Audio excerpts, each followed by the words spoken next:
কিছু আলেম বলছে সিরিয়ার বিজয়ী সৈনিকরা ইমাম মেহেদির সৈনিক। এই বিষয়ে আপনার মতামত কি? আল্লাহু আ'লাম, আল্লাহ ভালো জানেন। এই বিষয়ে আমি মত প্রকাশ করব না। তবে জেনে রেখে দেন, বিগত কয়েক দশক ধরে যে মসজিদে, দামাস্কের মসজিদে যেখানে ঈসা নবীকে নামানো হবে, সেখানে বাশার আল আসাদ সরকার নামাজ হতে দেয়নি। গত 3 দিন আগে সেখানে আজান দেওয়া হয়েছে এবং নামাজ হয়েছে। জোরে বলুন সুবহানাল্লাহ। ওই মসজিদের ইমাম হবেন ইমাম মেহেদী, এবং ওখানে আসরের নামাজে দামাস্কের মসজিদে আল্লাহ তাআলা নামাবেন হযরত ঈসা মসিহকে। কিন্তু তার আগে দাজ্জালের আবির্ভাব ঘটে যাবে। দাজ্জালের আবির্ভাব তার আগে ঘটে যাবে, পৃথিবীতে প্রকাশ হয়ে যাবে দাজ্জাল। দাজ্জালের অত্যাচার চলবে, ইমাম মেহেদীর প্রকাশ পাবে। ইমাম মেহেদী যুদ্ধ করবে, আধুনিক অস্ত্র দিয়ে যুদ্ধ চলবে। আর সেই যুদ্ধের মধ্যেখানে আল্লাহ তাআলা দাজ্জালকে পরাজিত করার জন্য, হত্যা করার জন্য হযরত ঈসা মসিহকে আসরের নামাজ ওই দামাস্কের মসজিদেই নামাবেন, ওই মসজিদে। জোরে বলুন সুবহানাল্লাহ। কিয়ামতের আলামতের একটা প্রকাশ। সিরিয়ার এই মসজিদ, এই সিরিয়া দখল হয়েছে, সিরিয়ার মসজিদ আজাদ হয়ে গেছে দামাস্কের। এটা কিয়ামতের আলামতের মধ্যে একটা আলামত। মাথায় রাখবেন, নবীজির হাদিস আছে, খোরাসান থেকে একটা দল বের হবে। তারা যখন যুদ্ধ করতে শুরু করবে, পৃথিবীর আর কোনো শক্তি তাদের সামনে দাঁড়াবে না। তারাই আল আকসায় গিয়ে ঝান্ডাটা গাড়বে, আর পৃথিবীতে ইসলাম প্রতিষ্ঠিত হয়ে যাবে। জোরে বলুন সুবহানাল্লাহ। এরপরে হাদিসটা শুনুন, নবীজি মুসান্নাফ ইবনে আবু শাইবার হাদিস। রাসূল বললেন, গোটা পৃথিবীতে যত মসজিদ আছে মুসল্লিতে ভরে যাবে। জোরে বলবেন না সুবহানাল্লাহ। মুসল্লিতে ভরে যাবে। কিন্তু জানেন, গোটা পৃথিবী, নবীজি সাহাবীরা বললেন, ইয়া রাসূলুল্লাহ, সেই মুসল্লিগুলো কেমন হবে? নবীজি বললেন, তারা হবে সুদখোর মুসল্লি। বড় বড় বিল্ডিং বানাবে, শপিং মল বানাবে, আর তারা নামাজ পড়বে, কিন্তু তারা থাকবে সুদখোর। সেই যুগে ইমানদার খুঁজে পাওয়া মুশকিল হয়ে যাবে। এটা মুসান্নাফ ইবনে আবু শাইবার হাদিস। সাবধান হন। সবাই হাত তুলে বলুন তো, 5 ওয়াক্তের নামাজি হব ইনশাআল্লাহ আজ থেকে। হাত তুলেন, সকলে হাত তুলেন, জোরে বলুন ইনশাআল্লাহ। নবীজির হাদিস, যার নামাজ নাই তার মধ্যে ইসলাম নেই। নবীজি সাল্লাল্লাহু আলাইহি সাল্লামের হাদিস, যার মধ্যে নামাজ নেই তার মধ্যে ইসলাম নেই। অনেকজন মনে মনে করবেন, এর দলিল একটা কোরআন থেকে দেন, নেবেন, কোরআনের দলিল শুনেলেন। আমাদের সমাজে অনেক লোক আছে, তারা নামাজ পড়ে না, রোজা রাখে না, কিন্তু চায়ের দোকানে কি বলে, নামাজ না পড়তে পারি, রোজা না রাখতে পারি, আমার মতো ভালো লোক নেই। এরকম মাল আছে না নাই? গাদা আছে। তারা কান খুলে শুনবেন, কিয়ামতের দিনে একটা দল জাহান্নামের দিকে যাবে, একটা জান্নাতের দিকে। কোরআন শুনেলেন। জান্নাতীরা তাদেরকে দাঁড় করাবে, কি বলে, ফি জান্নাতি ইয়াতাসাআলুনা লিল মুজরিমিনা মা সালাকাকুম ফি সাকার। দাঁড়িয়ে যাও, দাঁড়িয়ে যাও, হে জাহান্নামী ভাইরা, তোমরা তো বলতে পাড়ায় আমরা ভালো লোক, তোমরা চায়ের দোকানে বলতে আমরা ভালো লোক, আজকে কেন জাহান্নামে যাচ্ছ? তাদের 1 নম্বর উত্তর হবে, ক্বালু লাম নাকু মিনাল মুসাল্লিন, আমরা নামাজি মুসল্লিদের মধ্যে ছিলাম না। এটা 1 নম্বর, আমরা নামাজি ছিলাম না, মুসল্লি ছিলাম না, আল্লাহ তাই আমাদেরকে জাহান্নামের রাস্তায় পাঠিয়েছে। ওয়ালাম নাকু নুতিমুল মিসকিন, এবং আমরা গরিব মিসকিনকে খানা খাওয়াইতাম না, তাই আল্লাহ আমাদেরকে জাহান্নামে পাঠিয়েছে। একটা কথা শুনে যান, যারা এখানে আছেন, আল্লাহ যাদেরকে পয়সা দিয়েছে, আমরা দুবেলা যারা খেতে পাচ্ছি, 2 টাকা আছে আপনার কাছে, 1 টাকা যদি কোনো গরিবকে দিতে পারেন, কোনো ভিক্ষুককে দিতে পারেন, আল্লাহ শুকর আদায় করে বলবেন, আল্লাহ তুমি আমাকে দেনেওয়ালা করেছো, আমাকে চাহনেওয়ালা করোনি। কথাটা বুঝতে পেরেছেন? রাস্তায় দেখেন না কে, আপনি দেন। দেখেন না কে। সেদিন আমি আপনার এই হুগলি ডিস্ট্রিক্টে আসছিলাম, পান্ডুয়ার কাছাকাছি এক জায়গায় জলসা ছিল, তো মেমারি রেল গেটে আমার গাড়িটা দাঁড়িয়েছে জ্যামে। একটা বাচ্চা ছেলে কয়েত বেল নিয়ে এসছে। কয়েত বেল জানেন তো? ওই কয়েত বেল নিয়েছে, আমার কাজটা ঠুকছে, 3টে 6টা আছে তার হাতে। আমি বললাম, হে বাবু, কত করে বিক্রি করছিস? বললে হুজুর 6টাই আছে, 25 টাকা করে। আপনি নিয়ে এলেন। আমি বললাম কত হচ্ছে হিসেব কর। বললে হুজুর 150 টাকা হচ্ছে। আমি তাকে 200 টাকার নোট ধরিয়ে দিলাম। আমি বললাম চলে যা, স্কুলে পড়াশোনা করবি, আমাকে এখানে দেখা পেলে আবার বলবি। আমি নিলাম, আমার প্রয়োজন ছিল না, ওর কষ্ট দেখে নিলাম, আল্লাহ জানো এর বদলাটা আমাকে দেয়, আমি সেই নিয়তে নিয়েছি। আপনি 1 টাকা দান করবেন আল্লাহর কাছে পাবার জন্য। আমি একবার গুজরাট থেকে সফর করছি, শতাব্দী এক্সপ্রেসে আমি মুম্বাই আসছি, আমার প্রোগ্রাম ছিল আহমেদাবাদের কাছে। তো আমি ফিরছি, নওসারি বলে একটা স্টেশন আছে সুরাটের পরে, সেখানে দাঁড়ালো। বছর 40-এর এক মহিলা অনেকগুলো লাগেজ নিয়ে চাপলো, গাড়িটা ছেড়ে গেল। তো 4-5টা অমুসলিম ভাই বসে আছে, ইয়ং ছেলে, তাদেরকে বলছে ভাই মেরা সামান থোড়া বাংকার মে উঠা দো। তারা কানে হেডফোন লাগিয়ে মজা করছে।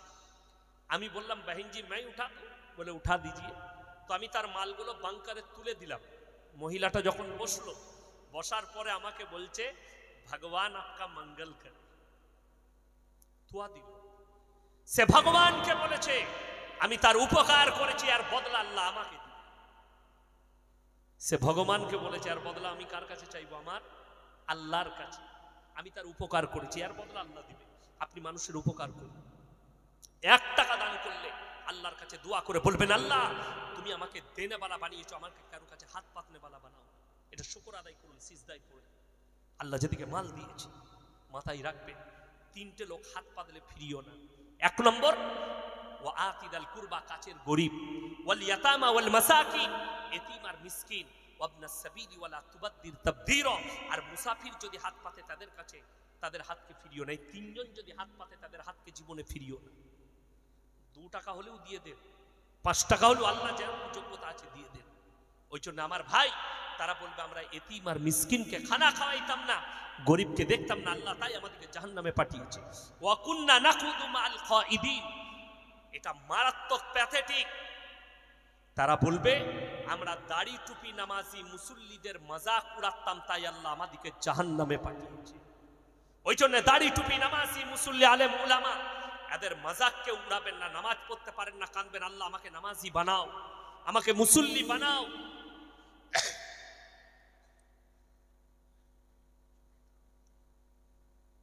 বাংলাদেশ নিয়ে কিছু নেতা ও মিডিয়া বাড়াবাড়ি করছে। দেখুন, মিথ্যা প্রোপাগান্ডা টিকে না। কেউ যদি মিথ্যা অপপ্রচার করে কারণ নামে, আল্লাহ তাকে ওই পাপেতেই লিপ্ত করে দেয়।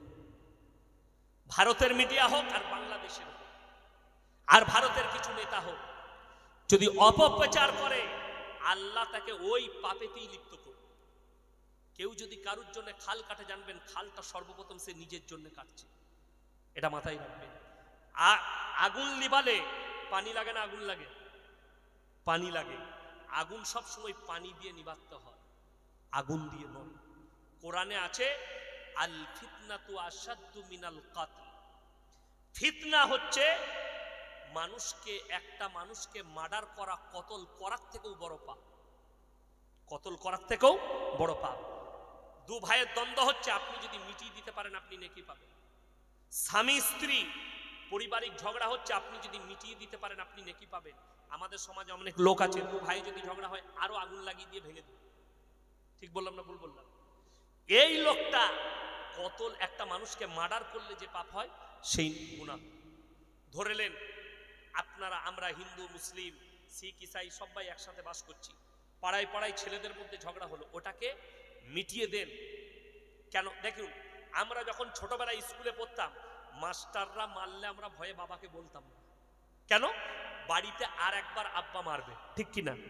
এখন সরকার বলেছে কোনো মাস্টার যদি কোনো ছাত্রকে মারে 6 মাস সাসপেন্ড, 25,000 টাকা জরিমানা। কত বললাম? 25,000। ভালো করে আইনটা দেখে নেবেন, সরকার আইন করে দিয়েছে, ভারত সরকার। কোনো ছাত্রকে কোনো মাস্টার যদি হাত লাগায় 25,000 টাকা জরিমানা, 6 মাস সাসপেন্ড থাকবে। তো মাস্টাররা মারা বন্ধ করে দিয়েছে, ঠিক কিনা? এখন মাস্টার যদি কোনো ছাত্রকে মারে, বাপ পরিবার লাঠি সুটা নিয়ে মাস্টারকে মারতে যায়। ঠিক বললাম না ভুল বললাম? এরা ওই জন্য তো পড়ালেখা উঠে গেছে। সকাল হলে প্লেট নিয়ে যাও, খাও দাও, ঘর চলে এসে। কি বুঝলেন?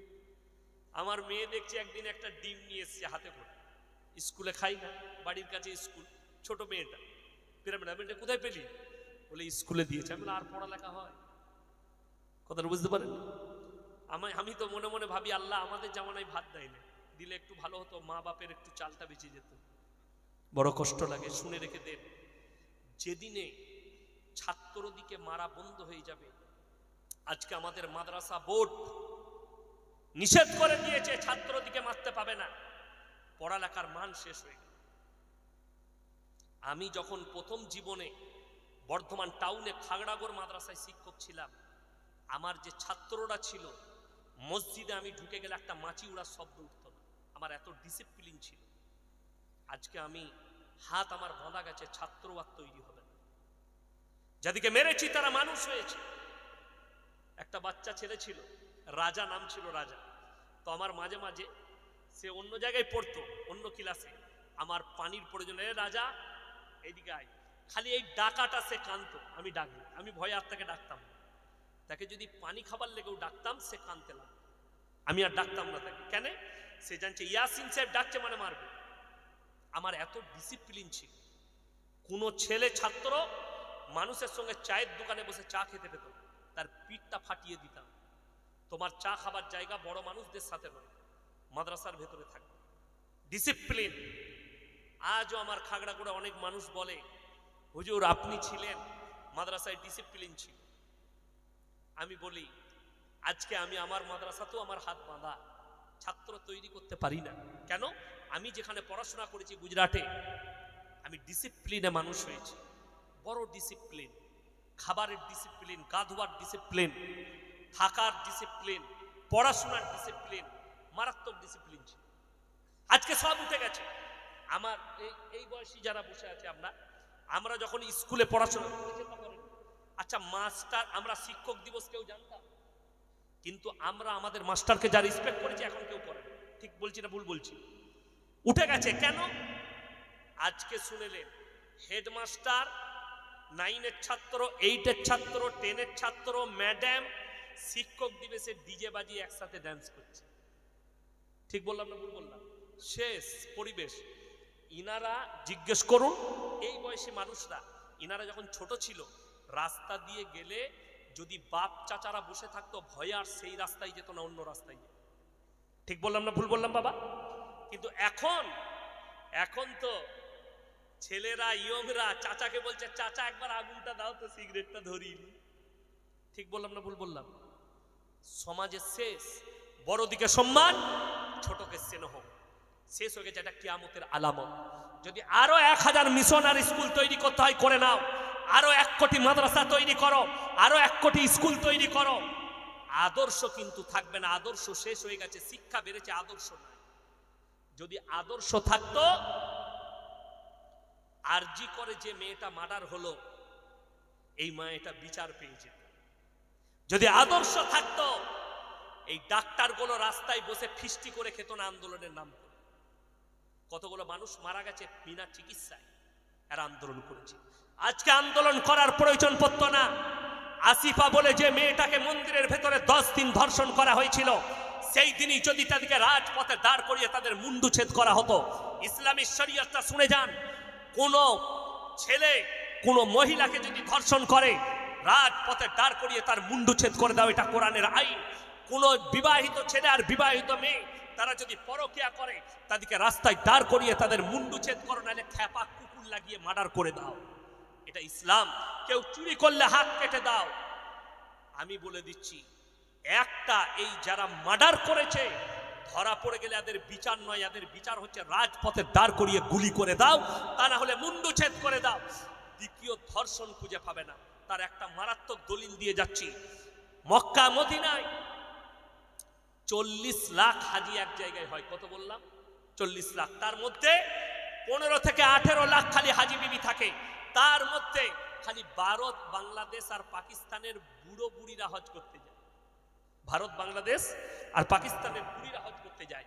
ইন্দোনেশিয়া, মালয়েশিয়া, মিশর, কুয়েত, কাতার, লেবানন, দুবাই, যতগুলো মুসলিম কান্ট্রি আছে, তাদের যুবতী বিটি ছেলেরা না হজ করা পর্যন্ত বিয়ে হয় না। আগে হজ করে তারপরে তাদের বিয়ে, মানে ইসলামী আদর্শের মধ্যে আসতে হবে, তারপরে বিয়ে হয়। 15 লাখ কমপক্ষে যুবতী বিটি ছেলে থাকে হাজি বিবি। বড় কষ্ট লাগে, পৃথিবীর ইতিহাসে কোনো মিডিয়াওয়ালা কোনো মানুষ একটা যদি বার করতে পারে হজের ময়দানে একটা যুবতী বিটি ছেলে ধর্ষিতা হয়েছে, আমি ইয়াসিন জীবনে আর সমাজের বুকে বক্তব্যই দেব, চ্যালেঞ্জ। তার কারণ কি? মক্কায় যদি কোনো মেয়ের গায়ে টাচ করেন আপনার মুন্ডু ছেদ করে দেওয়া হবে, কোরআনের আইন। কেউ যদি ধর্ষণ করে মুন্ডু ছেদ করে দাও, তা না হলে অর্ধেকটা পুঁতে খেপা কুকুর লাগিয়ে দাও। কোনো অবিবাহিত আর অবিবাহিত ছেলে আর অবিবাহিতা মেয়ে তারা যদি পরকীয়ায় লিপ্ত হয় তাদেরকে 100টা কুড়া মারো দাঁড় করিয়ে, আর ইস্তেগফার করাও। ইসলামী শরীয়ত ধর্ষণ খুঁজে পাবেন না। ভারতে যদি 10টা ধর্ষণকারী মুন্ডু ছেদ করা হয় রাস্তায় দাঁড় করিয়ে, দ্বিতীয় আর আরজি কর দেখতে হবে না। কিন্তু বড় দুঃখের বিষয়, আমাদের দেশে যে ধর্ষণ করে তাকে বাঁচাবার লেগে উকিলও পাওয়া যায়। ঠিক বললাম না ভুল বললাম? এবং সেই উকিল যদি জবরদস্ত হয়, সে বাঁচিয়ে দেয় একটা ধর্ষণকারীকে। জেনে রেখে দিবেন যারা কোর্টের উকিল আছে, আমি মুসলিম ভাইদিকে বলছি, কেউ যদি জেনে শুনে যদি কেউ কি মিথ্যা অপবাদ দেয় এবং তাকে বাঁচিয়ে দেয়, যদি কেউ ধর্ষণ করে, কেউ মার্ডার করে, আর তাকে পয়সার জন্য যদি সত্যিকারই সে মার্ডারার হয়ে থাকে আর তাকে বাঁচিয়ে দেয়, কিয়ামতের দিনে এই উকিল আল্লাহর কাছে কঠিন পাকড়াও হবে। এটা মাথায় রাখবে। দুঃখ লাগে কি বলুন তো, একটা ড্রেন নিয়ে ঝগড়া হচ্ছে, কার? দুটো পরিবারের। যদি বলা হয় এক কাজ করো, ড্রেনটা তোমার 3 ইঞ্চি আমার 3 ইঞ্চি দিয়ে 6 ইঞ্চির উপরে ড্রেনটা করো, ঝামেলা মিটে গেল? মিলল না। এই ঝামেলা কোর্টে গেলে, আমাদের দেশ কোর্ট এত সুন্দর, একটা ড্রেন বানাতে গেলে 15 বছর কেস চলে, কথা বলেন না? অথচ দুজনার মধ্যে মহব্বত থাকলে ড্রেন এমনি হয়ে যায়, ঝামেলা লাগে না। তার মানে জানতে হবে, যে দেশে একটা ড্রেন কেস, একটা মেয়ে অত্যাচারিত, তাকে 10 বছর কেসে ঝুলিয়ে রেখেছে, তার ফয়সালা করতে পারে টাকার জন্যে। বড় কষ্ট লাগে, সেই মেয়েটা 10 বছর ডিভোর্স কেস নিয়ে, একটা হিন্দু হোক মুসলিম হোক, কোর্টে ঝুলে আছে, না তাকে বিয়ে করতে দিচ্ছে, না তার পরিবার করতে দিচ্ছে, তাকে কেসে ঝুলিয়ে রেখে দিয়েছে। ওই জন্য ইসলামী শরীয়তে আছে, সরকার বললে তালাক প্রথা তুলে দাও। যদি তোমার সঙ্গে কোনো স্বামীর মনোমিলন না হয়, তোমরা ডিভোর্স নাও, 3 মাস 10 দিন ইদ্যত পালন করো, তোমার যদি মনে হয় অন্য স্বামী গ্রহণ করে। আমাদের দেশে কেস চলছে, একটা ছেলের আর মেয়ের ডিভোর্স কেস। ছেলে বিয়ে করে ঘর করছে, কিন্তু মেয়ে বিয়ে করতে পাবে না। ঠিক বললাম না ভুল বললাম? ভালো করে খোঁজলেন। মেয়ে যেদিনে বিয়ে করবে সেদিনে কেস ডিসমিস, কিন্তু একটা ছেলে সে বিয়ে করে বিন্দাস ঘর করছে। এইটা হচ্ছে দেশের আইন। আমার ভাই, নারী হোক কিংবা পুরুষ হোক, জজ হোক কিংবা ম্যাজিস্ট্রেট হোক, যদি ন্যায় বিচার না করতে পারে, আল্লাহর কাঠগোলায় সব জজকে, উকিলকে, ম্যাজিস্ট্রেটকে আল্লাহ দাঁড় করাবেন, রাজা বাদশাকে দাঁড় করাবেন, নেতা মন্ত্রীকে দাঁড় করাবেন। আমাকে যদি এলাকায় কেউ বিচারের জন্য ডাকে, কিসের বিচার বললে ডিভোর্সের বিচার, আমি যাই। যদি বলে মিল করাবার বিচার হবে, তাহলে আমি আছি। স্বামী স্ত্রী ঝগড়া মিল করিয়ে দিতে হবে, তাহলে আমি আছি। যদি বলে ছাড় করাতে হবে, আমি সেই বিচারে যাই। কেন? সংসার ভাঙাতেই আসি, আমি নাই, সংসার জুড়াতে আছি। এটা ইসলাম। কেউ যদি একটা সংসারকে দ্বন্দ্ব লাগিয়ে ভেঙে দেয়, একটা মসজিদ ভাঙার সমান পাপ। মাথায় রাখবে, সবসময় জুড়ার চেষ্টা করবে। আমার কাছে একটা বিচার এলো, কি ফয়সালা হবে কিসে? দুটো পরিবার বলছে, মেয়ের বাপ বলছে আমি ভাত খাওয়াবো না, ছেলের বাপ বলছে আমি ডিভোর্স নেব। আমি বললাম সর্বপ্রথম আমি বিচারে বসতে পারি, কিন্তু ছেলে আর মেয়েকে আমার কামড়াই লাগবে। ছেলে আর মেয়ে আমার কামড়াই এলো, দরজা বন্ধ করে দিলাম। আমি বললাম বুকে হাত দিয়ে বলো যে তুমি একে মহব্বত করো না, তুমি বুকে হাত দিয়ে বলো একে ভালোবাসো না। দুজনাই একে অপরকে জড়িয়ে কাঁদতে লাগলো। মেয়ে বলছে হুজুর আমার মা বাপ বলছে জোর জবরদস্তি ডিভোর্স নিয়ে নে, ছেলে বলছে হুজুর আমার বাপ নিজের স্বার্থের জন্য আমাকে ডিভোর্স নেওয়া করাচ্ছে। আমি দুটো পরিবারকে ডেকে বললাম, তোমাদের দুটো পরিবারকে জুতো মারা দরকার। তোমরা যদি হয় এদের দুজনকে আলাদা করে দাও সমাজ থেকে। এরা স্বামী স্ত্রী থাকবে, যদি তোমাদের পছন্দ না হয় তোমার বৌমাকে, তোমার যদি জামাইকে পছন্দ না হয় মেয়েকে ছেড়ে দাও, এরা ইনকাম করবে, ডাল ভাত জুটবে, সুখে থাকবে, খাবে। কিন্তু যদি এদিকে ডিভোর্স দিবার কথা বলো, তোমাদের দুটো পরিবারকে জুতো মেরে মুখ ভেঙে দেবে। এরা স্বামী স্ত্রী মিল রাখতে চায়, অথচ তোমরা এদের সংসার ভেঙে দিতে চাও। এইভাবে কত পরিবার ধ্বংস হচ্ছে আসছে। মাশাআল্লাহ। আমার ভাই, সবাইকে অনুরোধ করে যাচ্ছি, আপনার কাছে ইসলামিক কোনো বিপদ এলে আলেমের শরণাপন্ন হবেন। জোরে বলুন ইনশাআল্লাহ। আলেমের আপনার পারিবারিক দ্বন্দ্ব আপনি আগে মিটাতে ক্লাবে যাবেন না, আপনি মিলাতে পার্টিতে যাবেন না, সর্বপ্রথম কোনো এলাকার বড় আলেমের দ্বারস্থ হবেন। আমার পারিবারিক এটা দ্বন্দ্ব আছে, আপনি একটু ইসলামী তরিকা দিয়ে মিটিয়ে দেন। আমি বলছি মিটে যাবে। একটু আমার পরিবারকে বুঝিয়ে দেন, আমার স্ত্রীকে বুঝিয়ে দেন, মিটে যাবে। জেনে রেখে দিবেন। কেন? একটা আলেম কখনো সংসার ভাঙতে চাইবে না, একটা ইমাম কখনো সংসার ভাঙতে চাইবে না। একটা আলেম সে জানে হাদিস আর কোরআনের দ্বারা একটা সংসার ভাঙা কত বড় পাপ। আপনি জানেন না কতগুলো ছেলের জিন্দেগি পরিবার নষ্ট হয়ে জানে। সব থেকে বড় জিনিস, একটা বাচ্চা ছেলে আর মেয়ে নিজের স্বার্থের জন্য ডিভোর্স নিয়ে নিল, মধ্যখানে এই ছেলেটা পানির মতো ভেসে গেল। না এ বাবা পেল না মা পেল, মা অন্য বিয়ে করে পরিবার করে নিল, ছেলে অন্য বিয়ে করে সে নিজের পরিবার চালাচ্ছে, মধ্যখানে ছেলেটা মামার কাছে নানার কাছে ছিনানোতে মানুষ হচ্ছে। এর জীবনের কষ্টটা, এই দুটো মা বাপ জীবনে এই দাম্পত্য জীবন সুখী হতে পারে। লেখেলেন আমার ভাই, ওই জন্য অনুরোধ করে যাচ্ছি, ম্যানেজ করতে শিখুন। আমাদের সমাজের লোক ম্যানেজ করতে জানে না। ফট করে স্ত্রীর সঙ্গে ঝগড়া হলো, আপনি ফট করে বললেন 3 তালাক দিয়ে দিলাম, যা বুঝুক। কে বলল তোমাকে তালাক দিতে? তালাকের পদ্ধতি তুমি আলেমের কাছে জেনেছো? তোমার স্ত্রী যদি খারাপ কাজেও লিপ্ত হয়, তুমি ফট করে তালাক দিতে যেও না। ইসলামের সুযোগ আছে, সুবিধা আছে। আপনি গিয়ে আগে চেষ্টা করুন ওটাকে ম্যানেজ করা। আমার ভাই, এরপরে আমার ভাই আসছে, বড় ভাই আব্দুল্লাহিল মারুফ সাহেব, উনি কথা রাখবেন। আমি এতক্ষণ কথা রাখলাম কোরআন আর হাদিস থেকে, তারবিয়ত নিয়ে আসুন। প্রত্যেকটা ভাইকে বলছি, বাংলা মানে কোরআন পাওয়া যাচ্ছে না যায়নি? বাবা কথা বলেন, যাচ্ছে না যায়নি? আপনি একটা বাংলা মানে কোরআন বাড়িতে নিয়ে এসে রাখুন। আপনাকে কোনো মৌলবি ধোকা দিতে পারবে না, কেউ আপনাকে ধোকায় ফেলাতে পারবে না। বাংলা বুখারী শরীফ নিয়ে এসে রাখুন, বড় বড় আলেমদের লেখা বই নিয়ে এসে রাখুন। আপনাকে কেউ ধোকায় ফেলাতে পারবে না, আপনি ধোকায় পড়বেন না। আপনি ইসলামটাকে বাড়িতে বুঝুন, কোনটা হারাম কোনটা হালাল আপনার পরিবার বুঝুক।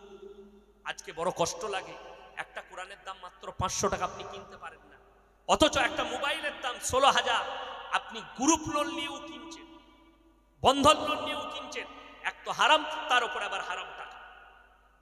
অথচ আপনার পরিবারকে একটা কোরআন কিনে দিতে পারলেন না, একটা নামাজ শিক্ষা বই কিনে দিতে পারলেন না। আপনার বাড়িতে শুনেলেন, বরকত তাবিজের দ্বারা হয় না। আজকে আমাদের সমাজের লোক কিছু আছে, মৌলবি হুজুর তাবিজ দিলেই বরকত হবে। আরে হুজুরের তাবিজে বরকত হলে বড় লোকটা তুই আগে হতেই না, আমরা হুজুররা আগে হতাম। তাবিজ তো আমাদের কাছে। তাবিজে যদি মেয়ে পাওয়া যেত, মেয়েটা তোর কাছে যেত না, হুজুরের কাছে আগে আসতো। বড় কষ্ট লাগে। এক হুজুর আমাকে গালি দিয়েছে, কেন? তাবিজ নিয়ে বলেছি। সেই হুজুর, আমি 24 পরগনায় জলসায় আছি, আমি স্টেজে যাব, বলছে দাঁড়ান আপনার 10 মিনিট লেট হবে। কেন? বলে স্টেজে হুজুর এখন তাবিজ বিক্রি করছে। ছেলে হবার তাবিজ, জ্বরের তাবিজ, অমুকের তাবিজ, পালিয়ে যাওয়া তাবিজ, বউ বশ করা তাবিজ, ছেলে বশ করা তাবিজ। তোর তাবিজে যদি বউ বশ হয়ে যায়, মেয়ে বশ হয়, তাহলে আমি বলবো আমাকে এমন একটা তাবিজ দে যেন মোদিজি আমার বসে চলে আসে, যে আমাকে মন্ত্রী করে দেয়। এ তো পাগল ছাগল। আপনি ভেবে দেখুন, যদি বলেন বরকত কোথায় পাবো, আমি বলছি রাসূলের হাদিস। যারা পাঁচজাগানা নামাজ আদায় করবে, আল্লাহ রাব্বুল আলামিন মৃত্যুকাল পর্যন্ত তাদের রুজিতে কোনোদিন কমিয়ে দিবেন না। জোরে বলুন সুবহানাল্লাহ। এটা রাসূল সাল্লাল্লাহু আলাইহি ওয়াসাল্লামের হাদিস। আপনি মৃত্যুকাল পর্যন্ত রুজিতে কোনোদিন কমি দিবেন না, আপনি নামাজ পড়ুন। মায়ের দিকে বলছি, বাড়িতে বরকত চাইলে বাড়িতে কোরআনের তেলাওয়াত শুরু করুন, বাড়িতে নামাজ পড়ুন। কোরআন যারা না বুঝেও পড়বে, এক একটা হুরুফে 10টা করে নেকি দেওয়া হবে, জোরে বলুন সুবহানাল্লাহ। অথচ আমরা না কোরআন পড়ি না নামাজ পড়ি, ব্যবসা করেন। আপনি প্রত্যেকদিন 50,000 টাকার ব্যবসা করেন, আর আমি ইমাম 10,000 বেতন পাই মাসে, আর আপনি দিনে 50 ইনকাম করেন। দুদিন ব্যবসা খারাপ গেছে, আপনি এসে বলছেন ইয়াসিন ভাই একটা বরকতের তাবিজ। আমার তাবিজে যদি তোমার দোকানে বরকত হবে তো 50,000টা তোর ইনকাম হবে না আমার হবে। কষ্টটা ওইটাই। বর্ধমানের রাইস মিলগুলো আমাদের হতো। অনেক যুবক 3 দিন 4 দিন প্রেম করে, মেয়েরা ফোন তুলে না, এরা হুজুরদের কাছে হাজির। আপনি মোবাইলে অ্যাড দেখুন, কতগুলো হুজুরের অ্যাড দেখতে পাবেন। 24 ঘন্টায় প্রেমের ব্যর্থতা থেকে সফলতা পান, 24 ঘন্টায় তাবিজ করে মেয়ে এনে দেওয়া হয়। বড় কষ্ট। বলছে কেউ পালিয়ে গেলে 72 ঘন্টায় এনে দেওয়া হয়। তাকে বলবো যে এই হারামখোরকে ধরে মোদিজির কাছে নিয়ে চলুন, দেশের টাকা যারা নিয়ে পালিয়ে গেছে একে বলো 72 ঘন্টায় এনে দে। কথাটা বুঝতে পারেননি? তাবিজ করে এনে দে। ধোকাবাজ, প্রতারক, প্রবঞ্চনা। 100টার মধ্যে 95 জন তাবিজ পানি পড়া তেল পড়ার নাম করে সমাজকে ধোকার প্রতারণা করছে। আপনি বলছেন তাবিজ, আমি বলে যাচ্ছি আপনার গায়ে জ্বর এসছে, রাসূলের হাদিস, সমস্ত রোগের শিফা হচ্ছে সূরা ফাতিহা। জোরে একবার বলুন সুবহানাল্লাহ। কি করে? 11 বার সূরা ফাতিহা পড়বেন, পানির মধ্যে দম করুন। আপনি নামাজি ব্যক্তি, আপনি পান করুন, আল্লাহ চাইলে শিফা হবে, আল্লাহ চাইলে শিফা হবে। কোনো মৌলবীর দরকার নেই। আপনি নামাজি, আপনি মুসল্লি, আপনি মুমিন, আপনি 11 বার সূরা ফাতিহা পড়ুন। আপনার মা নামাজি, মা আমার পেটে ব্যথা করছে, একবার সূরা ফাতিহাটা 11 বার পড়ে ফুঁক দিয়ে দাও। 11 বার সূরা ফাতিহা 4 কুলটা একবার করে পড়বে, ফুঁক দেবে, পানিটা পান করুন, আল্লাহ চাইলে শিফা। কোন মৌলবীর প্রয়োজন না। আজকে বড় কষ্ট কি লাগে বলুন তো? আপনি রাসূলের হাদিস আছে, সব থেকে ওই ব্যক্তি ভাগ্যবান যে দুনিয়াতে নিজের একটা যোগ্য সন্তান রেখে গেছে। আজকে আমাদের বাবা মরে গেলে অনেকজন কি করে? মৌলবি হায়ার করে কবর জিয়ারত করার জন্য।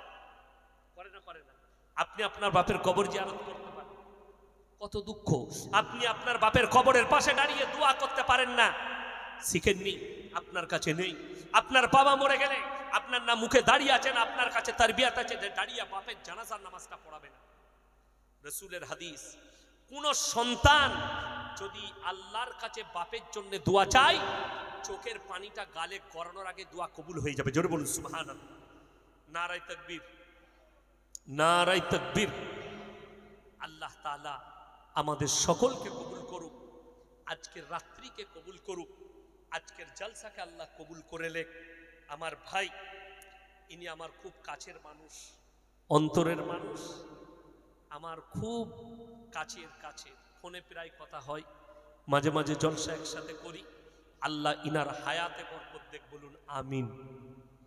আর যারা হিংসুক আছে তারা হিংসা করবে, আল্লাহ হিংসুকের হিংসা থেকে আমাদেরকে হেফাজত করুক। অনেকজন মনে করে আমাকে যে এই মৌলবিটা হয়তো পীর বিরোধী। ইনারা জানেন আমি কার সন্তান এবং কিরকম মানুষ। ইনি আমার কাছের মানুষ, ইনার কাছ থেকে শুনে নেবেন ইনাদের সাথে আমার কত মহব্বত। আমি একদিন জগৎবল্লভপুরে জলসা ছিল, তোয়া হুজুর বলল আমার বাড়িতে চা খেয়ে যাবে। আমি গিয়ে ঢুকে চা খেলাম, নাস্তা করলাম, তারপরে গেলাম। আমার অপরাধ একটাই, ভাইজান জানে, আমাকে যদি কেউ বলে কিয়াম, আমার কাছে কিয়াম আমি করব না, কিন্তু আমি কেউ কি বাধা দিই না। হাওড়া জেলায় একটা ছেলে কিয়াম করছে, আমি স্টেজে বসে আছি, আমি দাঁড়াইনি। কিন্তু পরবর্তীতে কোনো এক ফুরফুরার হুজুরদের সন্তান, তিনি বলেছেন আমি ওই স্টেজে থাকলে ইয়াসিনকে লাথি মেরে ফেলে দিতাম। তখন আমি বলেছি তোমার থেকে বড় দাদা হুজুরের দুশ্মন আর পৃথিবীতে কেউ হতে পারে না। যেহেতু দাদা হুজুরের ওসিয়তনামায় আছে, কেউ যদি দাঁড়িয়ে থাকে তাকে বস করিও না, কেউ বসে থাকলে তাকে জোর করে দাঁড় করিও না। তুমি ওসিয়তের বিরুদ্ধের কথা বলেছ। তার প্রতিবাদ অনেক হুজুর করেছে, অনেক ফুরফুরার হুজুর আমার পক্ষ নিয়ে বলেছেন। তাদের জন্য দোয়া, ভালোবাসা। যে দেখুন দ্বন্দ্ব